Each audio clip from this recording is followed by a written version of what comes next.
1981 was a crossroads. Synths got brighter, guitars stayed sharp, and pop splintered into 100 exciting lanes. MTV was just waking up. The new romantic wave was peaking, and yet, so many brilliant bands delivered perfect singles, then vanished from the frame. Tonight we fix that. We're counting down 15 forgotten pop bands of 1981 who deserved way more love. UK indie upstarts, LA power pop diehards, Aussie jangle merchants, and slick Brit-funk crews that the algorithm never learned to pronounce. Here's the promise: no mega acts, no nostalgia fluff. For each pick, you'll get the hook, the quick origin, one signature track from '81, and the real reason they slipped: bad timing, label chaos, radio format wars, or just being too ahead of the curve. By the end, you'll walk away with a brand new 1981 playlist and a few "How did I miss this?" moments. Question for you: which 1981 deep cut do you still swear by? And which band should be on this list when we update it? Drop your pick in the comments as we roll from 15 to 1. And if you put us onto a gem, we'll shout you out in the next video. Ready to rescue some great pop from the lost and found? Let's start at 15.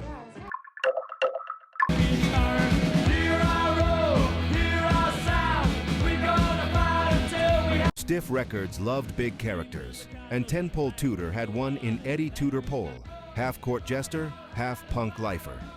Swords of 1,000 Men hit like a medieval football chant dropped into a London pub. Thundering toms, masked "Hey" shouts, swashbuckling horns.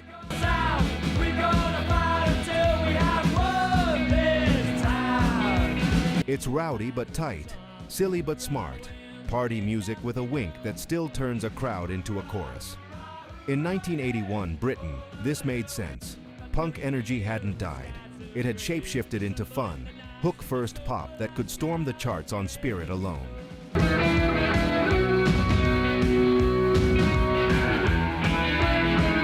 Why it got lost. Character-driven bands can get stuck in their own costume.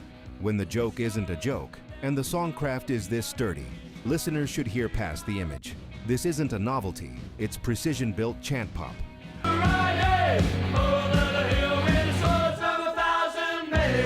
The rolling snare, gang vocal trade-offs.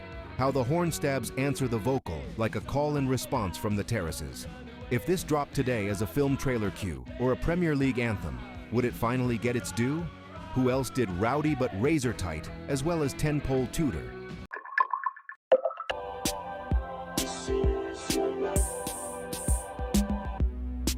Tony Mansfield was a studio brain who treated the synth not as a gimmick, but as a paintbrush. Luxury is sleek and weightless, glass-rimmed percussion, hushed vocal, melodies that glide instead of stomp. Where many 1981 synth-pop tracks went for instant gratification hooks, new music specialized in delayed gratification, earworms that sneak up on you in the second chorus.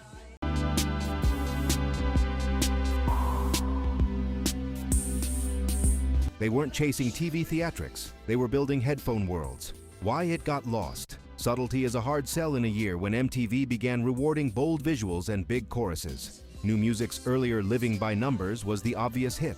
Luxury felt like an auteur's B-side to the mainstream.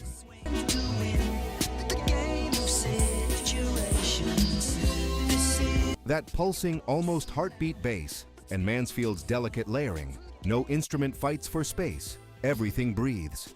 Do you prefer your synth pop immediate and flashy, or slow bloom and atmospheric? Which modern acts carry new music's DNA?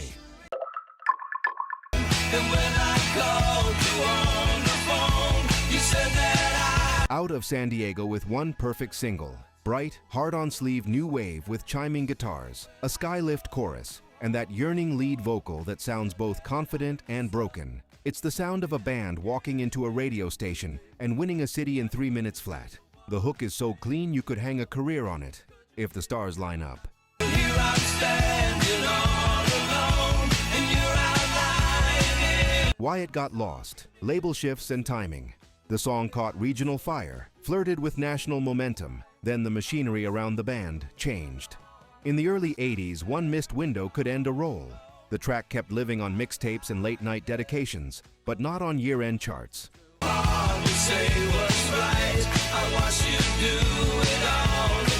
The way the pre-chorus opens the door, those ascending chords, Then the chorus kicks it off the hinges. Classic American radio pop architecture. Have you ever fallen for a band off one single, then wondered where they went? Drop your one-song obsessions. Let's build the ultimate lost hits playlist.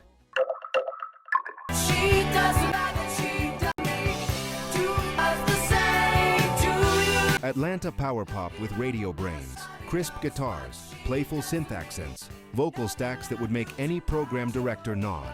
This is not a band guessing at pop. It's a band who studied it, loved it, and put muscle behind the melody.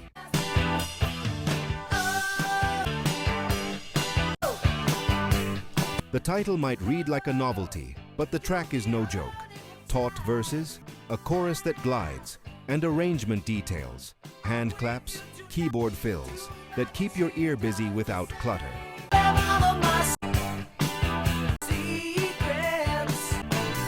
Why it got lost. Format friction. In 1981, rock and pop radio were drawing tighter lines, a group that felt a little too polished for AOR, and a little too guitar-forward for pure top 40 could fall between lanes. Touring circuits matter too. Without a sustained national push, even great singles stall in the mid-chart.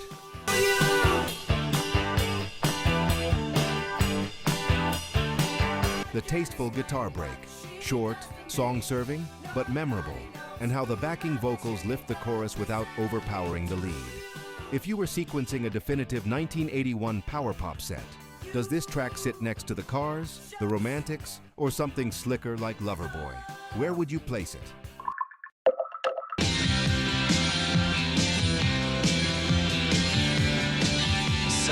Australia's jangle ambassadors arrived with a song that feels like a mirage on a hot road. Chiming 12 strings, a bass line that meanders with purpose, and Steve Kilby's cool, slightly detached vocal-turning desire into poetry. Co-written with Karen Jansen, it balances mystery and immediacy, hooky enough to pull you in, layered enough to reward deep listening. Mirages, I knew you'd find me drinking. This is the stepping stone between 60s chime and the dream pop to come. Why it got lost outside Australasia. America in '81 hadn't fully opened its ears to guitar shimmer without hard rock bite, and the UK was deep into new romantic theater. Don't make me laugh, they only make me feel like. The Church's path to later recognition, under the Milky Way, took patience. This is where that journey truly starts. The interplay between guitars, one ringing, one arpeggiating, and how the chorus blooms without ever shouting. The drama is in restraint. Does the unguarded moment deserve to be the gateway drug for the Church?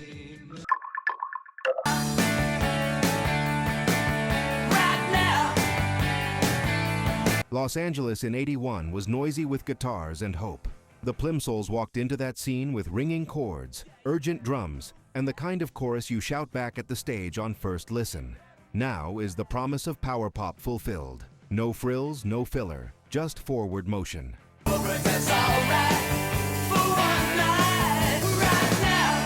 You can feel the sweat of small rooms and the rush of a song written to win a crowd by the second chorus.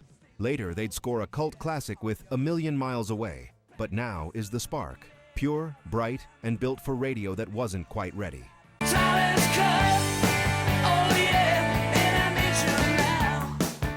Why it got lost. Regional momentum didn't always translate to national charts, and format walls were tightening. Too tough for pure top 40, too pop for the heavier rock stations.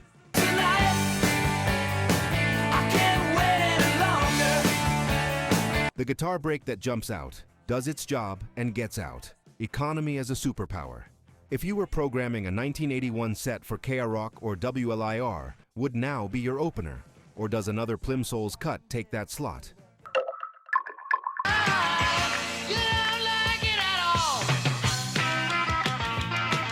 Sharp angles, jangling guitars, and lyrics that sting. This is Southern-bred art pop with a New York edge. Chris Stamey and Peter Holsapple wrote songs that sound breezy until you sit with the chord choices. Then you realize how cleverly the parts are stitched together. Love is the answer. Black and White is the calling card. A bristling verse, a chorus that bites, and a middle section that flips the mood without breaking the spell. The DBs were the bridge from 60s chiming pop to the college radio universe that would soon crown REM and Friends.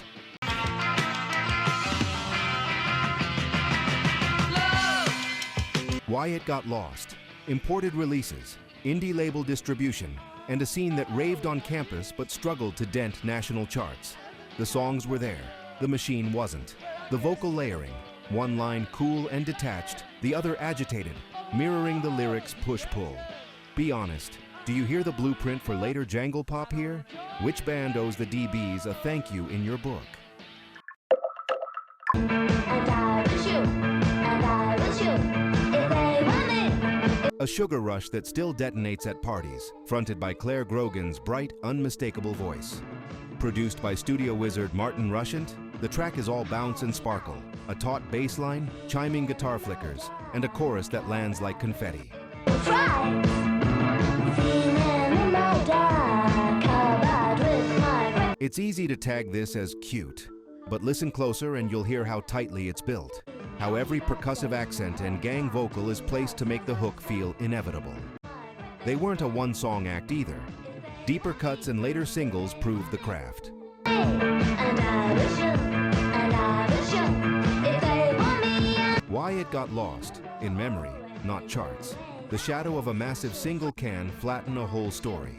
The band's image, youthful, colorful, made some critics miss the precision. The way the pre-chorus ramps tension with clipped phrases before the chorus bursts, Rushent knew exactly how to set off fireworks.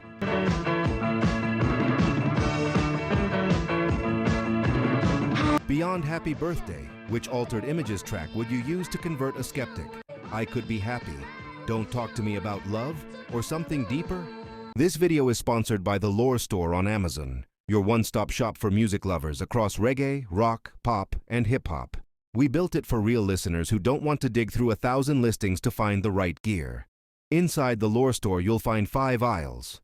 VIP, top, battle-tested essentials. Headphones, turntables, speakers, gig-safe earplugs, smart speakers. Reggae vibe, roots and lovers. Rock made easy, automatic decks, warm bookshelf speakers, vinyl care. Rock lore, classic rock must-haves, open back cans, simple amps, living room concert vibes. Pop lore, feel-good everyday setups, clean, clear speakers, easy streaming, nostalgia-friendly picks. Hip-hop must-haves, punchy bass without the muddle, closed-back headphones and living room systems that handle low-end, plus a rotating crate of old album vinyl if you're rebuilding a 60s-90s collection. Every product page tells you who it's for, 3 pros, 1 con, and why we picked it. So you can choose with confidence. Flying soon? Check. VIP for noise canceling that tames plane roar. Mostly listening at home? Try open-back headphones that let live albums breathe. Want instant gratification vinyl? Our fully automatic turntable is 1 button from silence to music, and the record cleaning kit knocks down crackle so the bass tightens up. Headed to shows? Grab high-fidelity earplugs, hands-free at home. Our smart speaker picks let you say, play 70s reggae or classic pop, and you're there. Deal alert! If you use the link in the description, you'll land on our curated picks with current best available Amazon pricing and active discounts where applicable. Prices change, so buy now to lock in today's deal. Tap the link in the description, pick your aisle, grab a favorite, and tell me which category you want me to build next. The Lore Store. Listen better, with gear that gets out of the way and lets the music live. Jimmy John's, Jimmy John's, Jimmy John, John, John, and it's so frozen. Everyone remembers Turning Japanese. Fewer remember that a year later the band returned with a darker, sharper single about blind devotion and the cult of personality. It's titled Nodding to the Jonestown Tragedy. Musically, it's lean and restless, stabbing guitars, a rhythm section that keeps the floor moving, and a chorus that walks the line between catchy and chilling. So frozen, Jimmy John's, Jimmy John's, Jimmy John's, Jimmy John's. You can hear a band pushing past its surprise hit and writing with intent. Why It Got Lost, sophomore cycle math, less label oxygen after a runaway debut, plus a subject that was heavier than radio wanted at drive time. John, John, John's, and it's so frozen, Jimmy John's, Jimmy John's. The tension in the verses, tight, coiled lines that make the chorus feel like a release valve popping. If this had been the Vapor's first single, no baggage, no expectations, does it chart higher? Or is the topic too stark for 81 pop radio?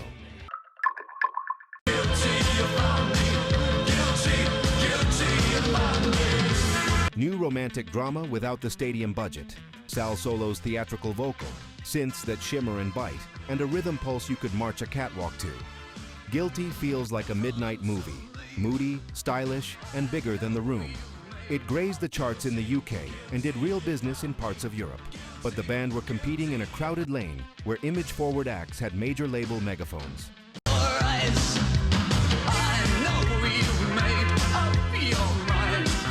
Why it got lost, timing and hierarchy.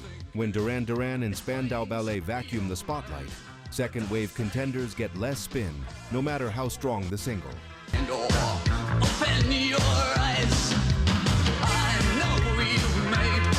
The call and answer between voice and synth hook. Each phrase sets up the next, climbing toward that dramatic chorus line. If you were rebranding Classix Nouveaux for today, would you lean darker, post-punk revival, or shinier, synthwave? Which modern playlist does Guilty belong on?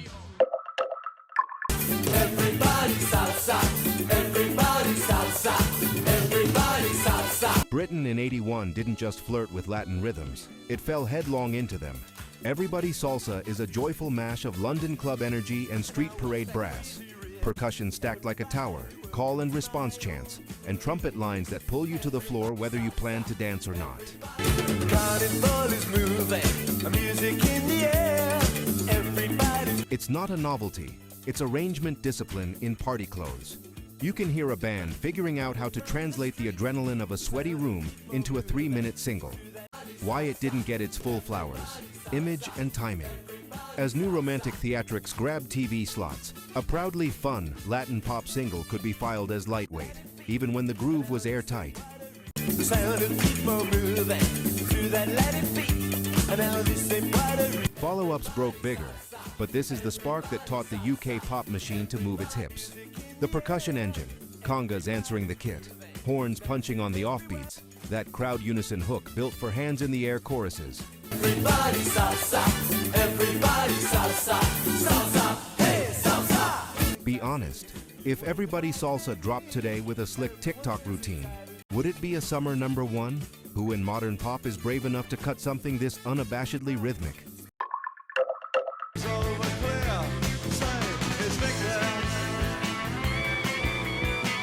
It's a mood piece that still swings. The magic is negative space. The band leaves air in the arrangement so every detail lands.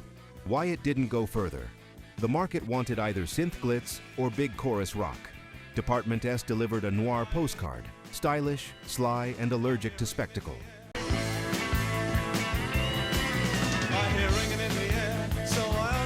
Without a major label spotlight, they became a cult badge for people who preferred late-night radio to daytime TV. The bass, drum pocket, subtle but hypnotic, and how the guitar only speaks when it has something to say. When the chorus finally widens, it feels earned. The mood is mellow and there's music in my ears. Say, it's Big Man. If you were sequencing a 1981 Midnight City playlist, does this sit next to Joy Division, Early The Cure, or something more pop? Where does it live for you?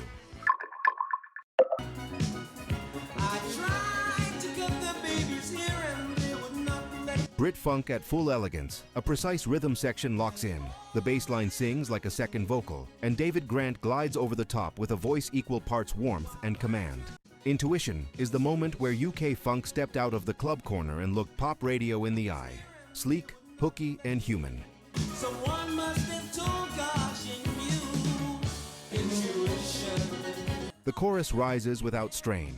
The verses ride on a groove that refuses to overplay. Why it didn't dominate longer? Lane problems. Too polished for rock radio, too band-centric for the pure synth stations. Linx lived between formats just as programmers were drawing hard borders.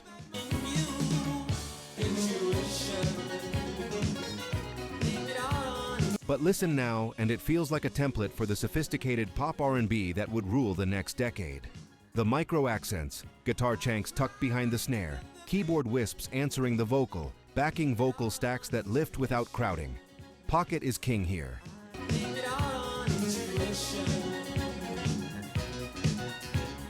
What's the modern descendant of Brit-funk? Bruno Mars at his slickest, Jungle's live band disco, or something else entirely?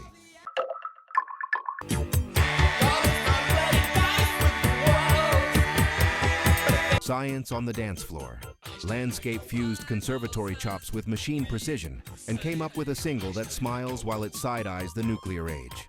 Vocoders, crisp synth arpeggios, and a marching snare turn the dance pop engine. But there's wit in every bar. Cheeky spoken bits, hooks that pivot on a single electronic blink, and a melody that refuses to get stuck in one lane. Got facts, I know the truth. You're all corrupt, you're all... This is synth pop that knows its jazz and hides the homework behind fun. Why it didn't define the era. Spectacle 1. When MTV arrived, the acts with glossy story video budgets took oxygen. away.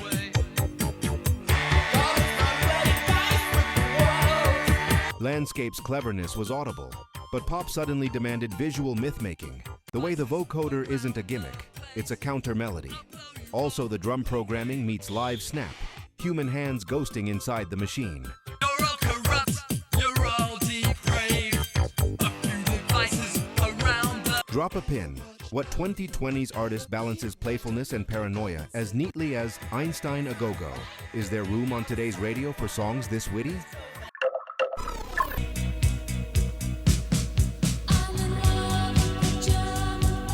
A dream you can hear. Chiming guitars shimmer like heat over a road. The bass walks with quiet confidence, and Barbara Gogan delivers one of the great restrained vocals of the era. Intimate, cool, aching. The lyric is minimal, half confession, half projection. And that's the point.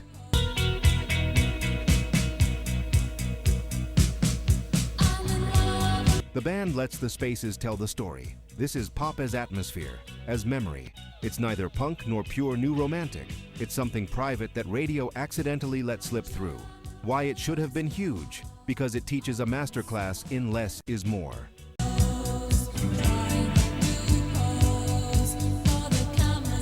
No histrionics, no over-singing, no need to shout the hook. The melody arrives like a thought you didn't realize you were already having. In a just world, this would be on every 1981 essentials list, filed under songs that feel like 5 minutes of late-night longing.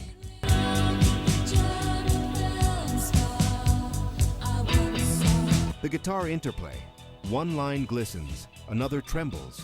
The chorus doesn't explode so much as open a window. And notice how the final refrain leaves you hanging, like the moment after a confession when nothing else needs saying.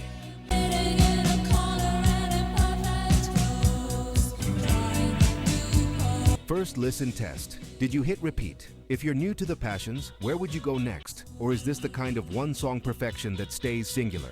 The journey doesn't end here. Pop lovers, watch this next.